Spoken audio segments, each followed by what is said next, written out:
Also Geldspielsucht ist ja eigentlich eine stille Sucht.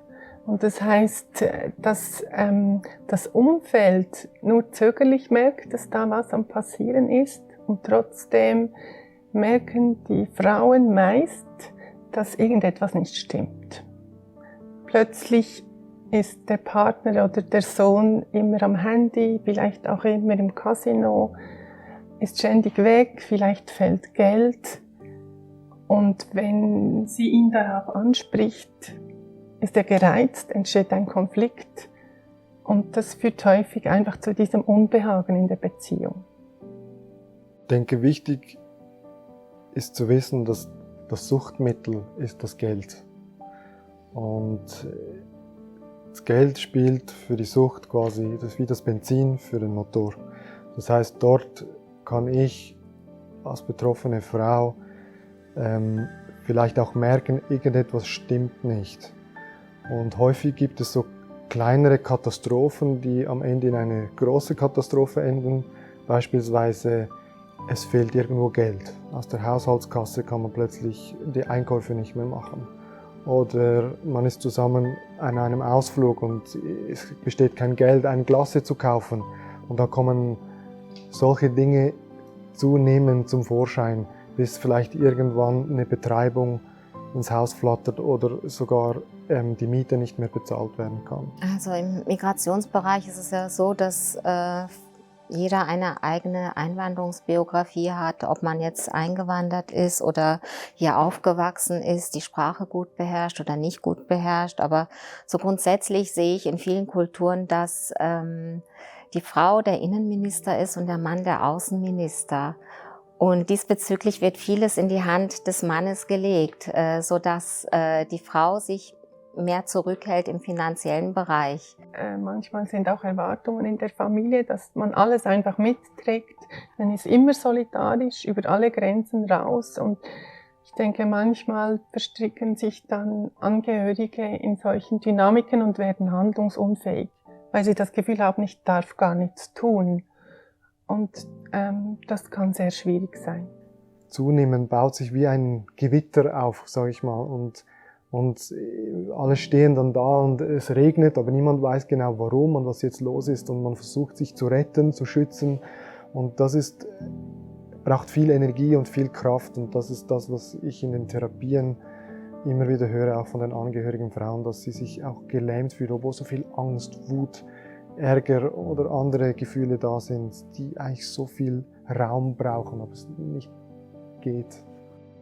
Die Frauen haben sicher auch mehrere Belastungen. Eben vielleicht sind sie gerade im Integrationsprozess, die Sprache ist anders, die Kultur ist anders, die Ehe ist vielleicht ganz neu, Kinder kommen hinzu und es sind sehr viele Komponente, die in einer Familie sind. Und vielleicht kann es sein, du hast gerade erwähnt, Christina, dass es ein schleichender Prozess ist und dass man diesen schleichenden Prozess einfach ziemlich spät bemerkt, erst durch all die anderen Belastungen. Und ja, das könnte so mitunter ein großes Thema für sie danach werden, wenn man das zu spät bemerkt.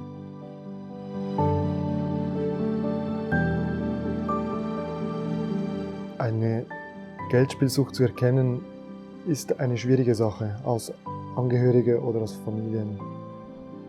Weil wir nennen die Geldspielsucht eine stille Sucht. Das heißt, ich sehe nicht, wenn ich Geld spiele, ich bin nicht high, also betrunken oder intoxikiert.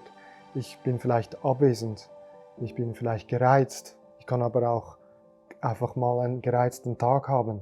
Deshalb kann man auch nicht sich dann Schuld zuweisen und sagen, ja, ich hätte es doch viel früher merken sollen. Das ist schwierig, das können sie nicht.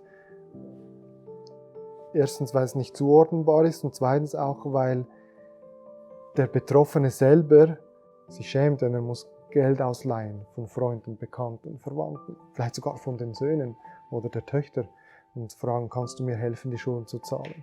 Man erfindet Ausreden und sich davon zu schützen, dass das auffliegt, ist eine natürliche Sache einer Sucht. Das ist ganz schwierig, da zu merken, was jetzt wirklich das Problem ist. Weil oft kommt die Sucht nicht alleine, kann auch eine depressive Verstimmung sein oder sonst eine Belastung. Und das ist dann auch sehr schwierig, weil man vielleicht die Sucht gar nicht erkennt oder der schleichende Prozess dieser Sucht.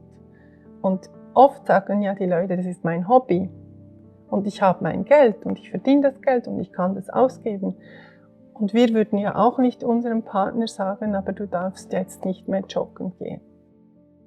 Aus meiner Sicht als Psychiater habe ich klare Kriterien, die ich als Fachperson kenne und danach frage. Und dann frage ich nach, das ist Kontrollverlust über das Geld und das Spielen mit dem Geld. Das ist ein wichtiger Faktor. Dann wende ich zunehmend dem Geldspielen Priorität zu. Das heißt, es kann abwesend sein, weil ich im Casino bin, weil ich an Orten spiele, wo Sportwetten oder auch kulturelle Spiele. Und das heißt, diese Dinge bekommen mehr Priorität als die Familie, das Arbeiten. Und das ist nicht von heute auf morgen, das ist das Schleichende. Und das Dritte ist, es entsteht ein Schaden. Schaden ist nicht nur, das Auto ist verkauft, sondern ich sehe nicht, wie sich zu Hause meine Familie entwickelt. Und dadurch entstehen Schäden innerhalb von Beziehungen, Familien, aber auch am Arbeitsplatz, ich kann den Arbeitsplatz verlieren und so weiter und so fort. Und ich mache es trotzdem weiter. Und wenn die 3 Dinge erfüllt sind, spreche ich von einer Sucht. Also wichtig ist für die Angehörigen zu wissen, dass sie nicht in der Verantwortung sind, die Sucht zu erkennen oder eine Diagnose zu stellen. Das ist die Sache von Fachpersonen. Wichtig ist, dass sie darüber sprechen, was sie erleben.